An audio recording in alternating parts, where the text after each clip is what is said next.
ShySpeaks.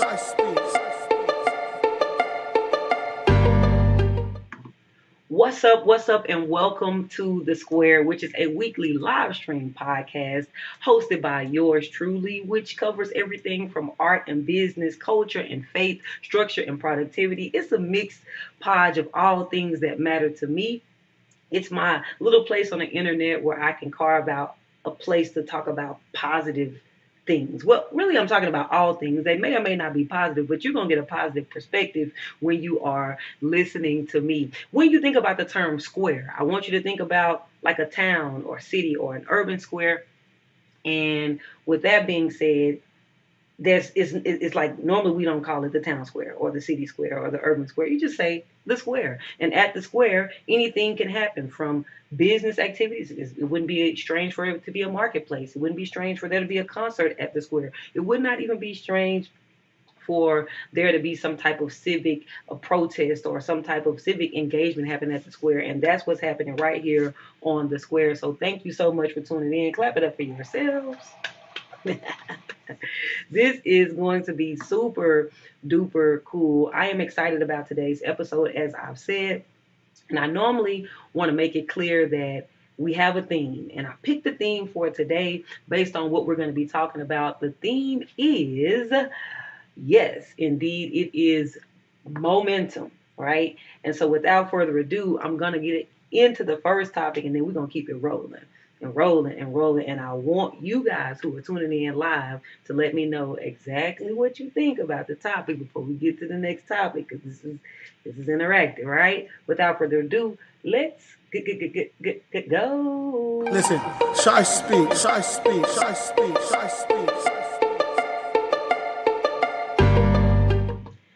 Do you ever feel like you are stuck in a rut or struggling to make progress? Well, today we're diving into the exhilarating world of building momentum. And I'm going to show you how to get that unstoppable ball rolling, if you will. So I want you to stick around, because by the end of this video, you'll have the tools not just tools, but strategies to kickstart your momentum, break through those barriers, and to achieve goals faster than you ever thought possible. So get ready for transformation. Let's get it. Listen, ShySpeaks.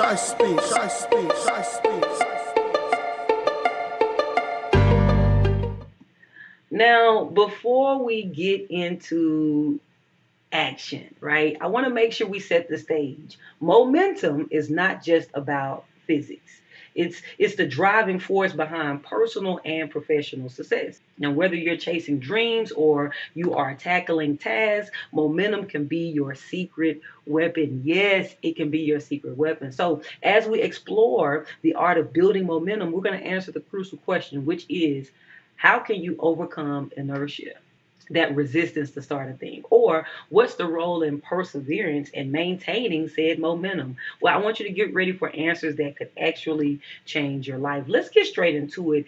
Number one, numero uno, the first way to build momentum is to start small and be consistent. I know you wanted me to say something prolific and super out of the, no, this is important. This is prolific. Most people underestimate the power of starting small. Now, our journey begins with the power of starting small and staying consistent. You learn how to take baby steps towards your goals, and you create a snowball effect that propels you forward. I want you to think about, for example, Sam Walton. Y'all know Sam Walton, Mr. Sam's Club, Mr. Walmart. Well, he started with one store. And it wasn't even his store. It was a franchise store, to be exact. He grew it from one store to 15 stores. But then after the franchise owner was unwilling to expand into different markets that he wanted to go into, even like rural areas and things like that, Sam thought to himself, well, I think it may be time for me to start my own store.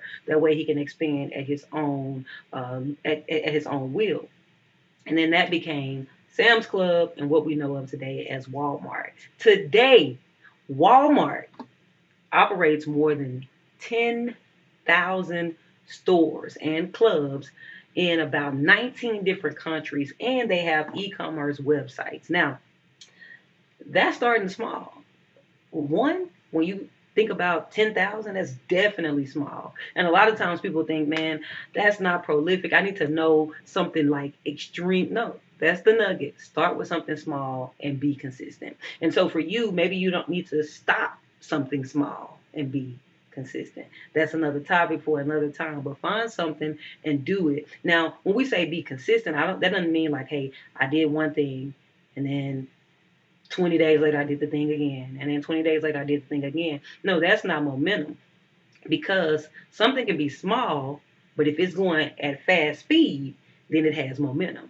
Or something can be big, right? Going back to physics, it can be big and moving slow, but it's hard to stop it. Like something heavy coming your way, rolling real, real slow. But how are we going to stop this thing? Because there's so much weight on it. We're not talking about doing the big things. That's what people think about when they're trying to solve a problem or reach a goal or do anything like that. I'm talking about starting small, because it's small, but be consistent, like every day. Whole bunch of compounding. All of that compounds into something extreme. I'm not going to belabor the moment. I think you know what I'm saying. Let me move on to thing number 2, which is prioritization. There is something about priorities that creates a clear roadmap for what's ahead. It's like it's something about it. It's like I'm prioritizing things, and I may not be able to see far out into the future of what's going to happen, but I do know what the priority is today. And since this is the priority, this becomes my roadmap, right? That's super simple. But when you begin to prioritize things, you begin to focus on what truly matters, and it supercharges your progress. Now, people want to say, well, how do I do that? Okay, so when we talk about prioritization, it falls into a couple of different categories. You're looking at urgency, importance, and then you're looking at value. Urgency, importance, and value. Urgency is what will happen if I ignore this? If I don't get this done, what's going to be? I mean, that lets me know how urgent it is. This is how we figure out how to prioritize things, right? We're trying to build momentum. Well, you don't have momentum. You're at a standstill, and it's like, what needs to be done urgently in order to get the ball rolling? If I or what can't be ignored, right? Then there is importance. Importance is, how will this impact the long term in lieu of the short term, right? So how important is it? Like, man, this I could give you an example, but I think you understand what I'm saying. I want to keep it going because this third one is the that one is the heat. But ultimately, there's also value in prioritization. And that's what it comes down to. It's a juggle between if it's urgent, if it's important, and how valuable it is. And you can kind of determine value based on the weight of it. So let's say you're doing something that maybe I am going to spend 4 hours. In 4 hours, I can either go to work and I can make $4,000, or I can spend time with this particular person, and that could be worth maybe about $1,000, right? A meeting or some sort. Well, based on the weight of the matter, the 4,000 is more important, so that's what the higher value is. It's easy to do that with money, but then there are other morals and ethics that you have in place that you have to consider. How does this line up with my values? How important is this, and how urgent is it? And that's where you come up with your prioritization. You can figure that out amongst yourself, but that is what happens. That's how you get the ball rolling. And oftentimes, for some people, they're like, okay, I have this big thing that I want to do over here, and I'm like, it's so urgent, my bills, my bills, my bills. Well, might need to look at your bills. It's like, okay, this is urgent. I need to do what happens if I don't get this done? Then everything falls through. I'm homeless and so forth and so on. So you need to do just enough to take care of that urgency. And then after that, you need to take the rest of your time and energy and put it into what you value and what is important. All right. So I'm just, keeping it rolling right here. The other way to build momentum is to realize that no journey is without obstacles. You have to explore how to overcome setbacks. You have to figure out ways to push through challenges, and you have to maintain this positive mindset even in the face of adversity. And how does that get done? Well, to me, that actually is not the same as like building momentum in the sense of like starting something or stopping something or prioritization. That is like this overall mindset that I'm developing in myself that says, I am going to go to this when challenges come. We already know that life is for sure going to bring challenges. That's just going to happen. There are going to be obstacles. But when this obstacle comes up, it's almost like I've prepared it as a weapon, right? When I say build momentum as it relates to overcoming obstacles and staying positive and all of that kind of stuff, you think about a a bullet. A bullet has extreme momentum. Real small, could even be a real small handgun, could even have a real small trigger and a real small mechanism, but that thing has been built such that when the obstacle comes against me, I'm able to pull this little small thing with this small thing with this small thing in it, and I know it's already designed to launch out really quickly so that it can kind of thwart off the opposition that's coming my way. Now, I'm not saying that to be violent. I'm just giving you an example, right? So it can be something small, but it's something that I know I'm going to go to. So for me, there are times when obstacles come my way, and when the obstacles come my way, I decide like, man, I just want to lay down or I just want to chill. And no, my mechanism is to say, boom, I need to go into work. I need to work something out. I need to do something. Because if I do something and I make progress and be productive in that way, I'm going to have a new sense of confidence and I'm going to feel better despite whatever obstacle is coming.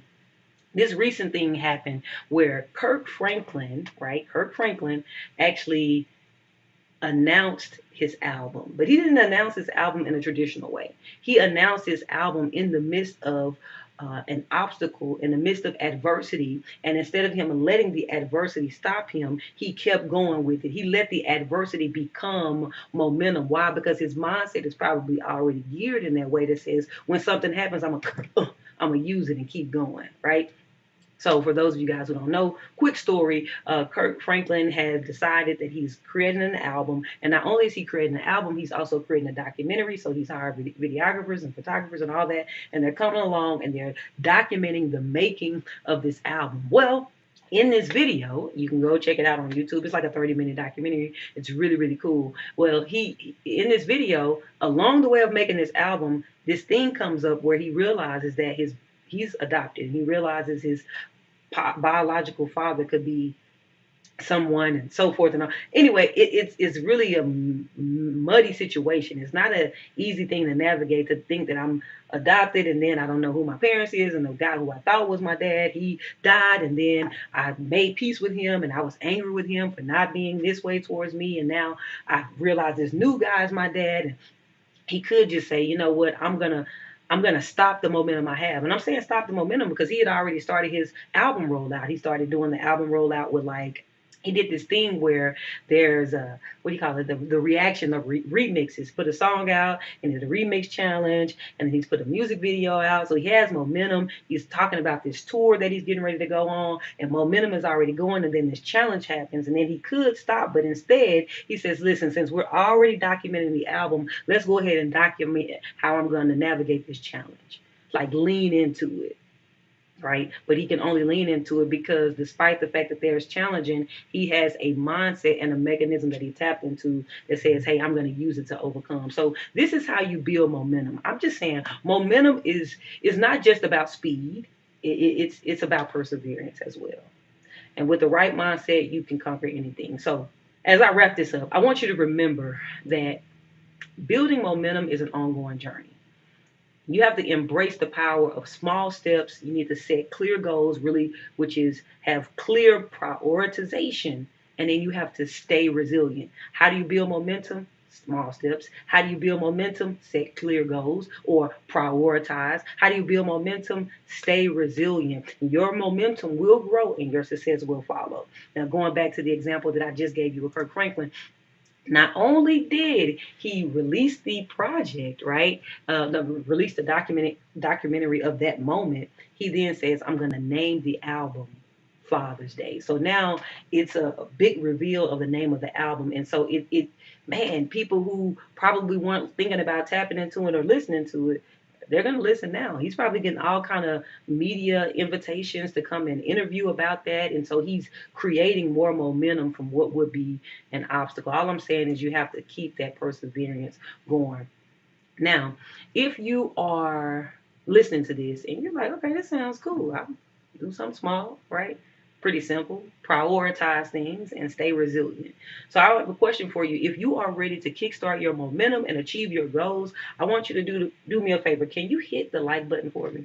Can you hit the like button for me? Can you go ahead and subscribe to this channel, or can you share in the comments a momentum building story that you have, something that you did that was small that actually kickstarted something big, or something that you did where you're like, hey, I made this a priority and everything changed. Let us know. Let's inspire and support each other in our journeys along the way. Now, I want you to remember this: to success is all about momentum. So let's build. You gotta build it. Get the ball rolling. Keep the ball rolling. And again, you'll be able to achieve greatness. Peace out. Listen, ShySpeaks, ShySpeaks, ShySpeaks, ShySpeaks.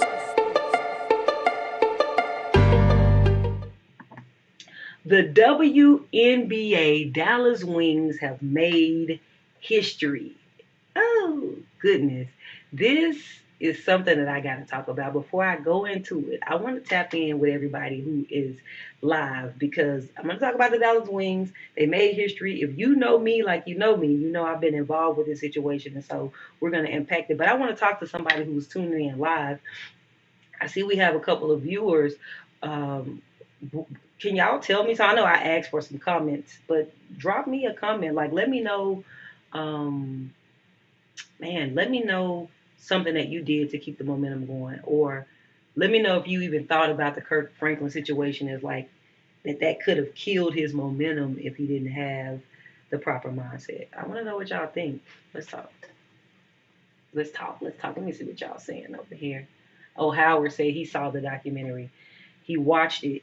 Actually watched it earlier today, man. It's a great documentary, and I'm sure that that's even still a small part of the big documentary. And I just actually talked about building momentum way longer than what I really planned on, because I was thinking about getting to that portion, and I was like, man, that thing did not stop him. He used it, and it kept him going. Like, wow.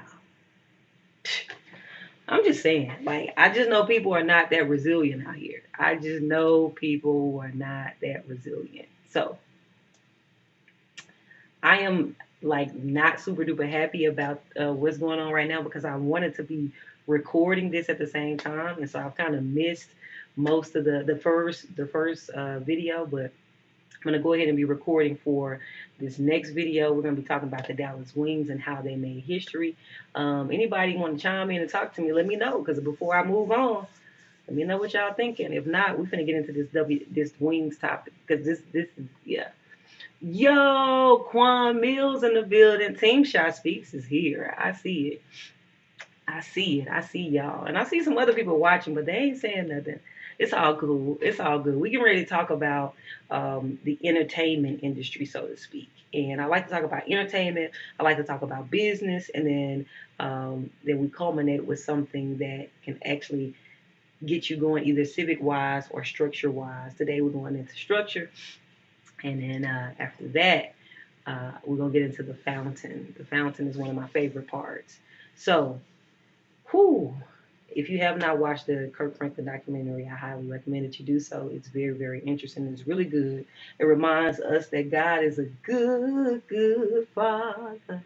It's who He is, and we're loved by Him. Yeah.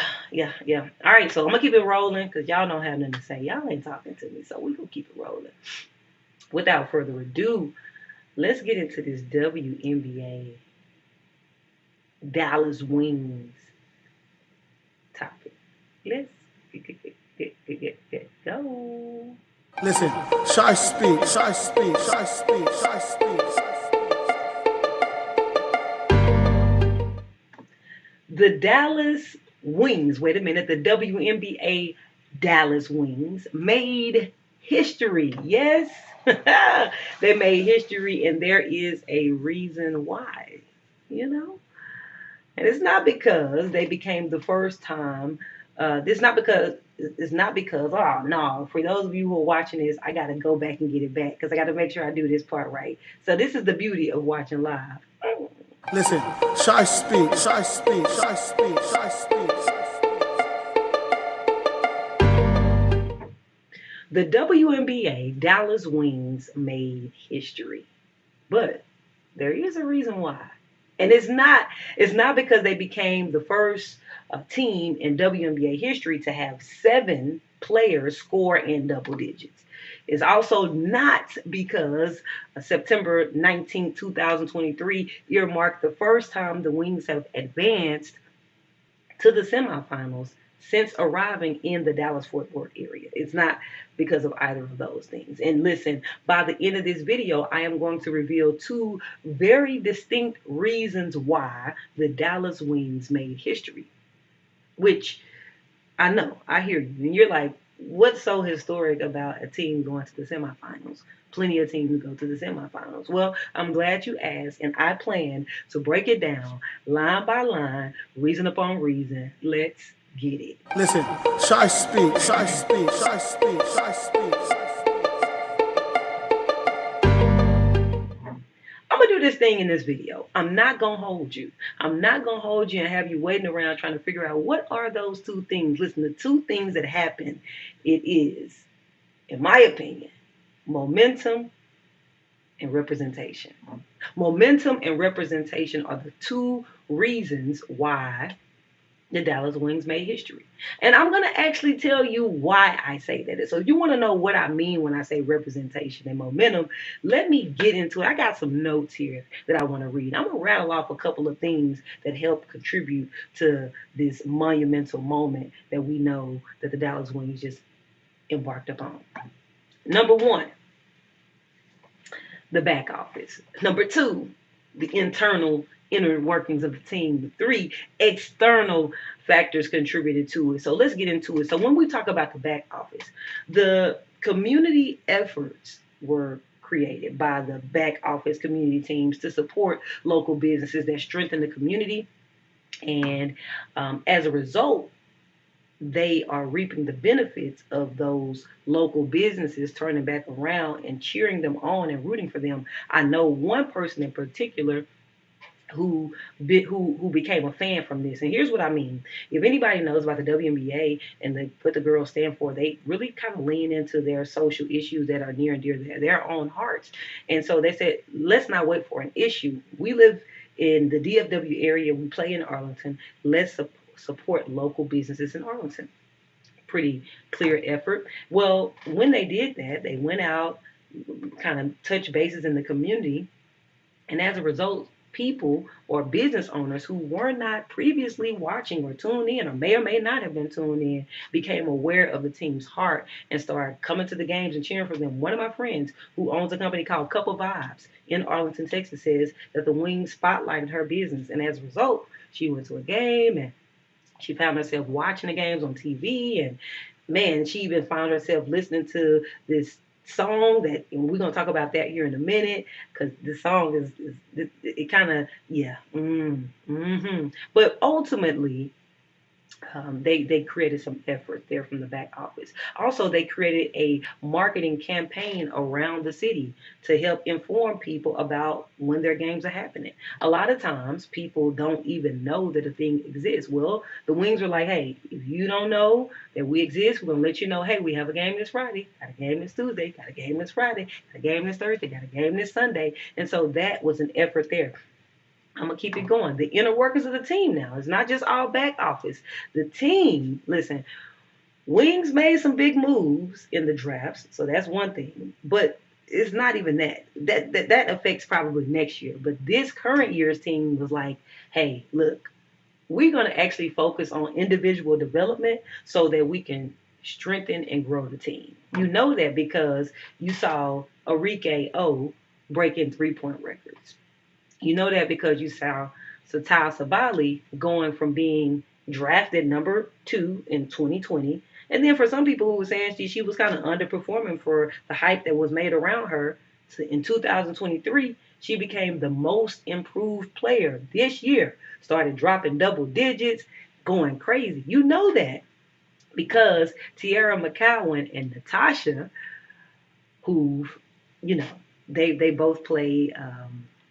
big positions. Or I say Natasha played big, in my opinion. You don't know who Natasha is, you need to watch a game. But ultimately, they started having breakout games and really playing strong team roles. Then the team went on a winning streak.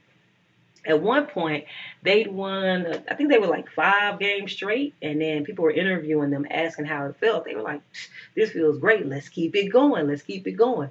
That's what? Momentum. Keep the momentum going. And here's the other thing, because everybody was working on themselves individually for the sake of the whole and also trying to keep the winning streak going, when people came out to the games, they were like, oh, these girls are hooping. Okay, like, oh my goodness, this is a good game. Like, it's almost like it far exceeded your expectation. Like, oh, I've been hearing more about the games. They've been telling about the teams. Okay, I'm gonna go check it out. When you get there, it's like, this is nice. That's how you deliver. Then we got to move on to the external. Yeah. Now, this is the part where representation comes in, right? Because all of that is momentum on the team level, from the back office and the inner workers of the team. But then the externals, right? In my opinion, brands start embracing the influence of that women athletes have. That it's something that they've started doing. We saw that with the NCAA Women's Final Four. It was like a viral sensation of a game. It was so big, it's almost like people forgot that the NCAA Men's Final Four was happening. But the girls' Final Four was so big. Flage and Angel Reese, since then, have been utilized in all types of commercials and campaigns, right? So we see this representation happening with the ladies because of the viral sensation. But moreover, let's focus specifically on the Dallas Wings. Now, when we say Sabali, for example, she's very vocal about social issues that she care about. She's also like a model and she's very artistic. They call her a unicorn. And then you have Enrique, who has this sense of style and who is cool. It's this certain sense of style is kind of captivating, so to speak. And as a result, she's been featured as one of the characters in the State Farm insurance commercials. Oftentimes we see Chris Paul from the NBA. But now, then we start seeing Jason Tatum or some of the other some of Chris Paul's other NBA friends. But then all of a sudden, we start seeing a woman in there, and it's like, oh, who is that? Oh, yes, she's from the WNBA, and not only is she from the WNBA, she's specifically from Dallas, right? So she's blowing up the profile of Dallas. I'm gonna keep it moving. Then when we talk about external things, you start seeing that the Wings start not just tapping into the community in Arlington, but then the greater Dallas-Fort Worth Metroplex, right? So DFW, right, is the Metroplex. And they started tapping in with key players who can get involved, who have shared values. And that's where they tapped in with who? Yours truly. Yours truly. Yep, yours truly. And as a result, they tapped in with me because I written a song called Wings. I actually released a song last year, but they were like, hey, we want you to come and actually perform the song. Just perform the song during halftime at this specific game. They were going for like a sold out game that night, and they wanted to make sure it was a electric night, and so they needed the song at the halftime performance not just to be They wanted it to be something that could really rev up the Wings fans. So I had an opportunity to come out and sing. I got the wings, it's the wings. I got the wings, yeah, yeah. I got the wings, it's the wings. I got the wings, yeah, yeah. I'm supreme, yeah. That's just how it seems. It's not only me, it's my whole team. You know, we got the wings. Now, if you have not heard about the Wing song, I highly encourage you to go check it out. I'm gonna show you really quick. Let's see if we can show you what it looks like. Give me just a second to show you what you probably would have experienced over here from the Wings. If you was able to be in the building, you weren't, but since you weren't, I'm gonna make sure you see what happened. Here we go. All right, so let's see. Boom, this is what it looks like, right? So there is a halftime show performance that happened. So again, I'm an external factor. I'm not a part of the team. I am, though, an artist and a leader here in the Dallas-Fort Worth area. I made a song called Wings. I dedicated the song to them. The first round, I dedicated it to a high school team, but the second round, when I say second round, I'm talking about the live arrangement version. I dedicated that to specifically to the Wings. So I performed the live arrangement, live band arrangement at the, man, I'm telling you, it was crazy. I could go on and on talking about that experience, but again, that's an example of them tapping in to people who are external from the team who can kind of champion what they have going on. And I always champion women's sports and women, period, because I feel like we need a little bit more just due after all these years of oppression. Let me keep it moving.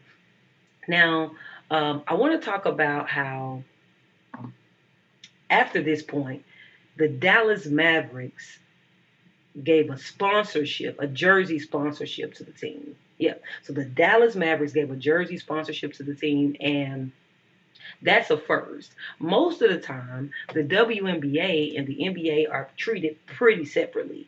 But I mean, Mark Cuban was like, not so. Well, they have this program where it's dedicated to the youth, and they give back to the boys who aspiring athletes and girls who are part of that program too. But when you think about it, the girls can't really aspire to be Dallas Mavericks, but they can aspire to be Dallas Wings. So they made sure to do that. I want to show you what that looks like here. So as you can see, obviously they made history here. History is going to continue because they've advanced to the semifinals, and this is the first time since arriving to the DFW that the Wings have advanced to the semifinals. And then I want to show you here, I mean, you got all types of celebrities attending all types of WNBA games, so shout out to the WNBA for putting more press on the ground. But then you have representation, right? You have previous or past legends. You have Dirk Nowitzki there. You got Jason Kidd at the game. And then, you have, let's see, I mean, you got all types of celebrities just pulling up to NBA games. And so I'm just excited about that. But this is the thing right here that stood out to me. And that is this person who says, listen, the WNBA game is on not one, not two, but three main TVs in Applebee's. And that's fire. And no, I did not have to ask them to turn it on. The reason why that is important is because oftentimes when you're trying to watch a WNBA game, you can't find it out on it. So you can't find it out. You got to go ask them to turn it on. Well, this is not the case. What this means is people are starting to normalize seeing women as victors and not victims, in my opinion.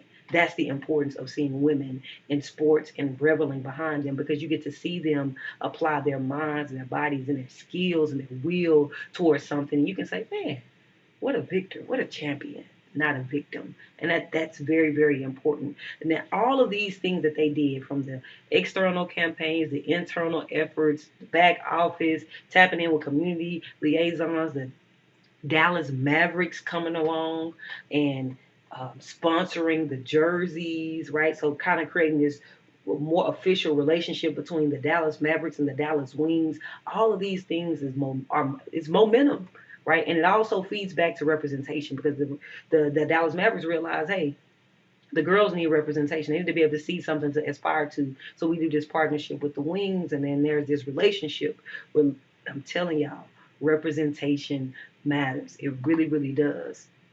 Now, ultimately, when I said they made history because of this was not just clickbait. I told you from the beginning what it was. It was momentum and it was representation.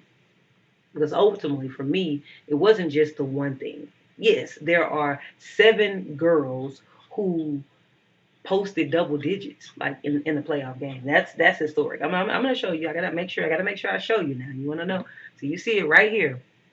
The Dallas Wings are the first team in WNBA playoff history to have 7 players score in the double figures. Like that's kind of a big deal. I mean, most of the time you can't get the guys to have 7 people to score in the double digits. I mean, sometimes it's just like a couple of guys that's really putting it in the buckets. Everybody else is just there, but that's another topic for another time. It's not just that, or it's not just this. It's not just because they went to the semifinals. It's all things combined and considered. Momentum and representation. People are finally, in my opinion, starting to grasp the concept more and more that, man, when it comes to these women's sports, it really matters to put them on. And when you do that, you see things like I showed with Applebee's. You're normalizing people positioning women as victors, watching the game randomly. Like you normalize celebrating women, and it just does a lot for young girls more than what your mind probably conceive. And that's not coming from a she's super duper feminism and no. I'm just pro woman because I'm pro people and I know that it is important. But shout out to the Dallas Wings for, man, piggybacking on all the momentum that was there. History was made because they raised the overall awareness of themselves in the city. Like from the billboards to the community to the key players to themselves, everything that they were contributing to. I think we talked about Enrique doing 3-pointers, most improved player, all these types of things, all that contributed to making a name for themselves, so much so that they make it to the playoffs and you have legends coming out to the game. You know, Dirk Nowitzki is at the game, Jason Kidd is at the game, and so on and so forth.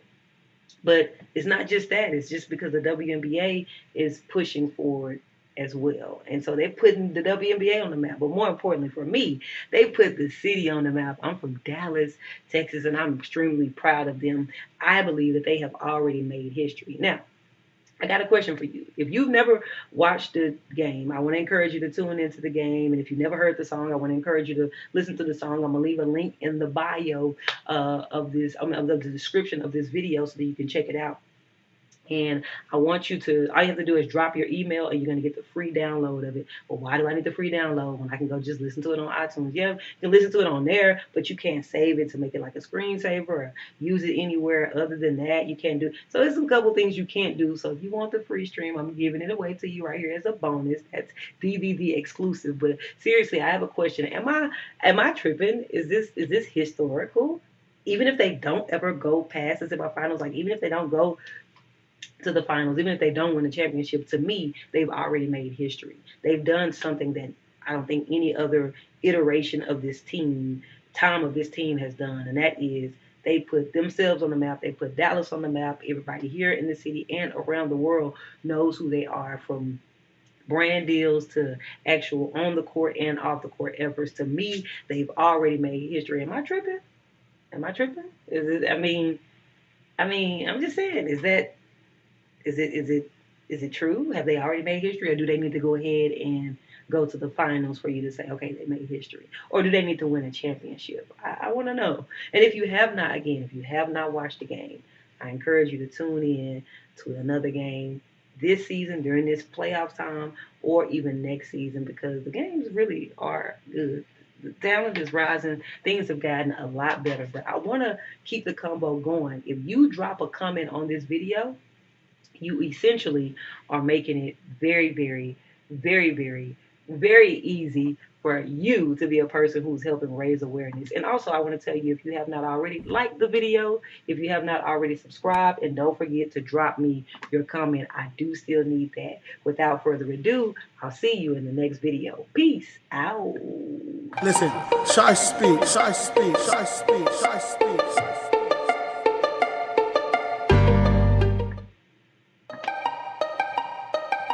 Listen, ShySpeaks, ShySpeaks, ShySpeaks, ShySpeaks.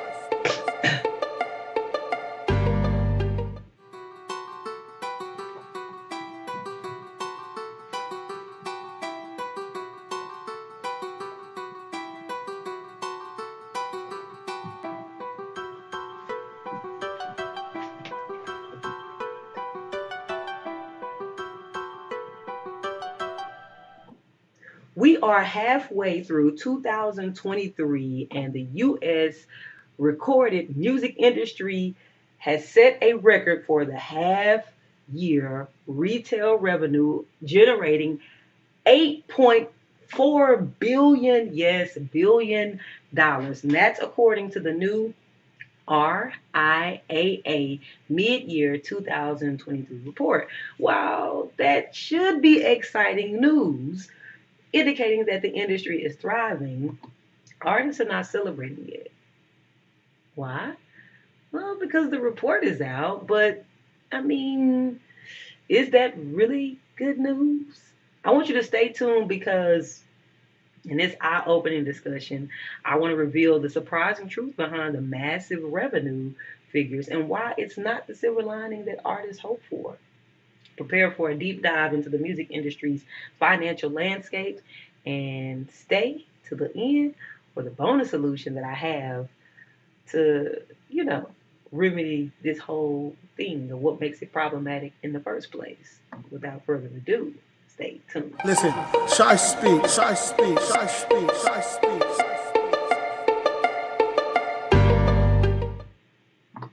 Now, $8.4 billion in half a year seems like quite a lot of money, but 84% of it was earned by streaming platforms. I said 84% of it was earned by streaming platforms who we all know pay artists pennies on the dollar. Now, as we dissect this topic, I want to address this burning question. How does streaming platforms play a role in the big financial puzzle? And more importantly, how does that affect the entire business model? 8.4 billion, I mean, that just seems like it's good. Whether artists are excited or not, that's just good for the industry, right? Right. Well, listen, stick around for the answers that might change. It just might change your entire perspective on $8.4 billion. Listen. All right, so let's first get into it. Number one, there's this illusion of a big number.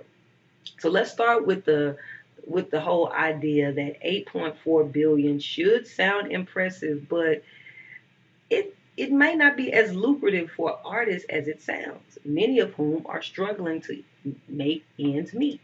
So I have a thing that I want to do. I got to show you the results. I got to show you exactly what I'm talking about so you will know for yourself why this may not be as enticing as it's sounding. So let's take a look here. As you can see, this is a revenue distribution in the music industry. Most of the money goes to the labels, distributors, Apple Music, Spotify, streaming platforms, those types of people. And then 13% goes to the band or the artist, right? And then if that's a band, it's split amongst the band. Everybody gets an equal share: singer, lead guitar, bass player, drummer. And then there's a manager who gets 15%. And then there's a business manager who gets 5%. And then there's a lawyer who gets 5%. And then there are the producers who get money. So, like, when we talk about this money, I'm not sure if it's that great of a thing. Number two, there is this dilemma with the whole streaming platform. So I'm going to look at it. Let's look at it. Now, we got to address the elephant in the room. And I mean, it's convenient for listeners, but the pay is, we don't want to get into the pay. But matter of fact, let's look at it. Okay, so shares of the streaming revenue. Out of all this money that we're talking about that's going around, 45% of it goes to the labels.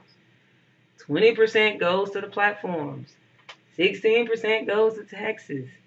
10% goes to songwriters and publishers, and 6.8% goes to the artist. So at the end of the day, the artist is simply just getting a smaller slice of the puzzle, but that only becomes bad news because 84% of it is streaming money, right? So when matter of fact, let's keep looking because I pulled it up for you right here, and this is the numbers as of 2022 for an artist to say that okay, $8.4 billion happened, and you're only getting a slice of the pie and a slice of that pie. Then we look at the fact of okay, how much money goes to artists. Like when the artist has their revenue, we know that they make money off of touring and live shows, bookings, right?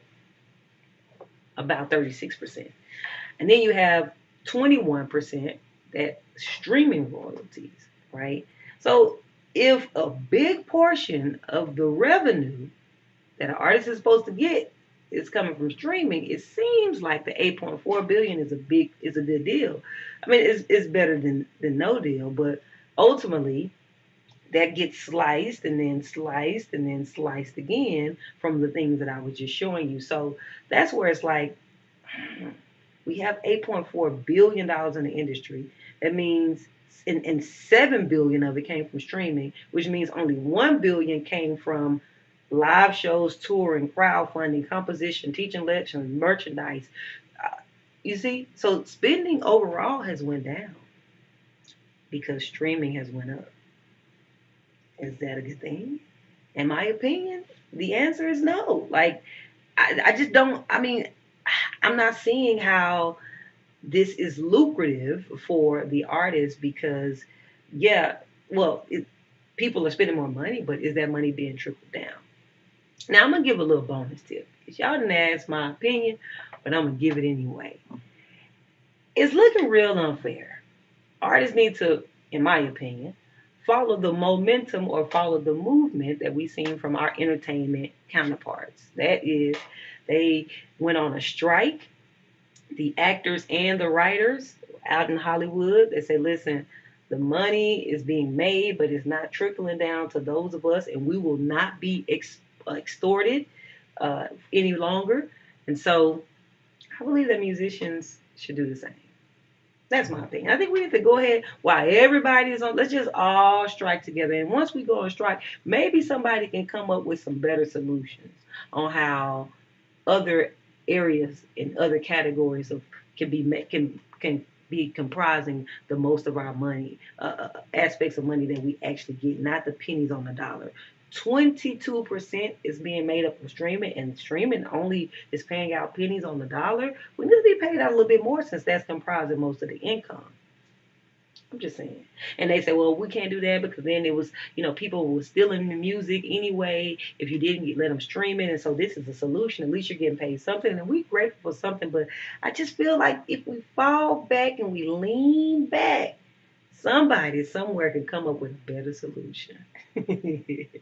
That's just my takeaway on it. But if you're passionate about music and artists who create it, I want you to consider purchasing some merchandise, attending a live show, supporting a crowdfunding campaign.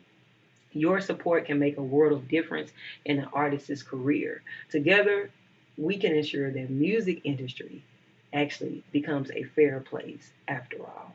Now, if you have enjoyed this video because you were here because you like a good business breakdown, you like a good financial breakdown, you're really interested in the music industry and how this whole thing works, well, I want you to consider liking this video if you found it helpful.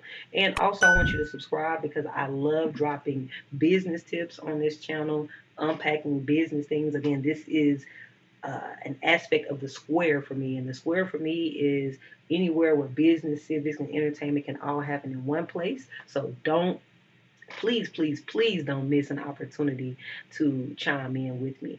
Now, I want you to think about this. We need to all take a stand together.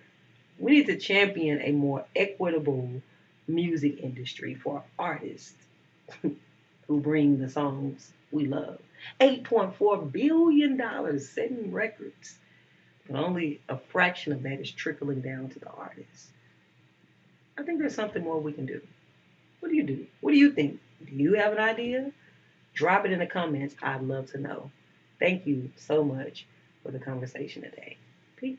Listen, ShySpeaks, ShySpeaks, ShySpeaks, ShySpeaks.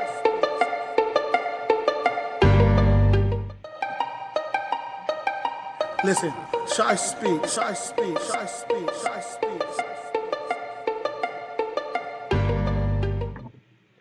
In a world where productivity matters, I hear a lot of people talking about trying to find flow state, but there's no flow state if you don't have a good workflow. So in this video, I am going to give you 3 tools that can optimize your entire workflow. These tools I use on the regular, so I know them to be effective. Somebody says, how do I know and trust your effectiveness? Because I've not only applied it in my business, I've helped people apply these in their businesses as well. And not just their business, these things actually help your personal life as well. So whether you're trying to level up professionally, level up personally, and you're trying to get a good workflow so that you can get into a flow state, these tools are for you. Let's talk about it. Listen, ShySpeaks, ShySpeaks, ShySpeaks, ShySpeaks.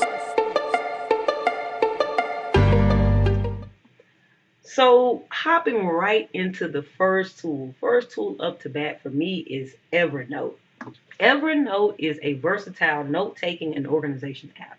It allows you to create and store notes, documents, web clippings, and images all in one place. You can organize the notes using notepads, tags, keywords, search everything. It's all in one place. I see all the people who say, man, okay, I'm going to write it down. And they have like 50, 11,000 notepads and stuff is all over the place. And I like a good handwritten writing something down, but that's the beauty of Evernote. There is even a place to sketch as well. I want to show you quickly what Evernote looks like so that you can actually see what mine does. As you can see here, there's a home tab. There is all your notes. Then you have the notebooks over here, right? So you can get into the different notebooks. Also, this thing of what suggested, what notes were you probably previously in recently, and then you can also start shortcuts. For me, I like to get into my budgets and things like that, so I really like Evernote. Moving right along, I have to say the next thing that I want to recommend is, well, I'm going to get to Asana, but first I want to talk about the other one that I really love. This one is Asana. Asana is a powerful project management and a collaboration tool that's designed to streamline your work process and is designed to enhance your productivity. So let me show you quickly what Asana looks like. Let's head over to Asana and so we can see. Let's see here. Okay, we're going to get that pulled up. Boom, we got Asana. Let's go ahead. Boom, as you can see.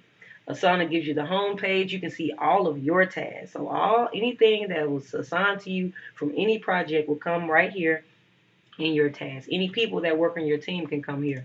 Here's an example of a board. You can put things in board view. I like to put things in the backlog, any ideas I need to do. I need to put things in the next sprint, something that's going to be working on. This sprint, these are things that we're currently working on.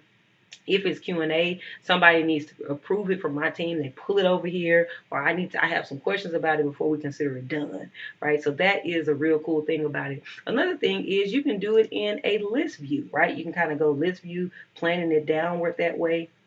I like to do list view for my marketing content. I'm telling you, if you're in business, you would love it. But even if you're not in business, right, you can use this for your personal management. People have done so all the time, and they do it and sync it up with the tool that I said I was going to talk about, and that is Asana. Now, Asana is an automation platform that connects different apps and services to create automated workflows or zaps. It allows you to automate repetitive tasks and process by setting triggers and actions between apps. For example, you can automatically save email attachments to a cloud storage and send a notification when it's kind of, you just got to go look into it. I'm telling you, if you can make it to where every time somebody sends you an email, it automatically stores it in your Dropbox, or anytime this happens on your calendar, it automatically does this. This can even be done on a personal level. Whenever it's a birthday that's set on your calendar, you can have a zap that says, hey, 30 days prior, notify me via email and text that it is this person's birthday so that I can then go get my wife this gift. I'm just telling you, these things are amazing tools, and it's probably going to be the most amazing tool for somebody who's into business. Now, I have one bonus tool for those of you who I don't know anything about tools, and you're talking about Evernote and Asana and Zapier and all that kind of seems more business oriented. Well, if you have not ever actually used a tool, then I want to recommend that you try maybe Notion. Notion is almost like a combination of Evernote and Asana all in one. Now, I will say that it's a little bit of a learning curve to try to understand it, but it's all in one. You're able to put, hey, if you see something online, you'll just click it, boom, web clippings. If you see something that you think about, you want to remember, just jot it right down there in the note. And the cool thing about both of these notes, taking things and all of these things that I just mentioned, is that you can pull them up from an app, you can pull them up from your computer, and it's just amazing. So you know exactly what you said, what you were going to do, whatever type of task was going to be done. You can assign due dates to this stuff in Asana. You can actually assign zaps, make this stuff sync and go automatically. All these automation tools and all that. I'm telling you, you have to figure out and find out about those. If you don't know anything about them, I just told you. I'm telling you, I use them on the regular. Asana, Evernote, Zapier. And if you're new to this, Notion, because you probably can kind of combine them all into one. You still gonna need Zapier. If you don't know what any of those are, I'm telling you in this video, you have to figure them out because it will up level your workflow. And if you up level your workflow, you can get into a flow state. That's all I actually want to say. That's all I want to tell you. I'm telling you, the productivity tools and apps, again, all of these things offer features that will eliminate tasks, well, at least streamline the tasks, that will improve organization, and it's going to automate your processes so that you can optimize your workflow efficiently. If that's the type of thing that you like, then hey, never heard of these tools? Like this video. I didn't know anything about Evernote. Never heard of Notion, never heard of Asana. Listen, I encourage you to subscribe because I think I'm actually going to do a deep dive on each of these apps and what all they do because I am an advocate and proponent for all of them, both personally and professionally. And again, I want to know if you're already using this, like which one are you using? But if you're not, again, like I'm telling you, go research which one sounds the most interesting to you. Is it the Zapier with all the automations where this happens and then it can automatically do this on its own? Or is it the note taking that stands out to you? Or is it the project management where you can see things listed out or move it over in a board? Whichever one, I want to know which one resonates with you the most. But something got to resonate with you if you're ever going to have workflow. Peace. Listen, ShySpeaks, ShySpeaks, ShySpeaks, ShySpeaks. Yes, this is my favorite part of the Square podcast or the Square live stream. This is the fountain. The fountain is the place where I actually drop what I would consider a quote or a scripture, which is some type of nugget of wisdom that you can use and take with you for the rest of the week until we meet again. That kind of goes with the theme of today's show. The theme of today's show was momentum, right? And so I actually want to give you a scripture about momentum, right? What is momentum in a biblical sense? What is momentum in a biblical sense? So let's do this scripture. 1 Corinthians 15, verse 58. 1 Corinthians 15, verse 58. Therefore, my brothers, my dear brothers, stand firm. Let nothing move you. Always give yourselves fully to the work of the Lord, because you know that your labor is not in vain. You are laboring for the Lord, right? I think that one is, man, that one is cool because when you think about momentum, especially the physics of the matter, if something is sitting here, it will not be moved. Even if something else has more momentum, it will bounce right back off of it. So it's saying have the type of momentum, have the type of velocity or mass that's so situated to where nothing can easily, especially nothing small that's coming at you quick, can penetrate you.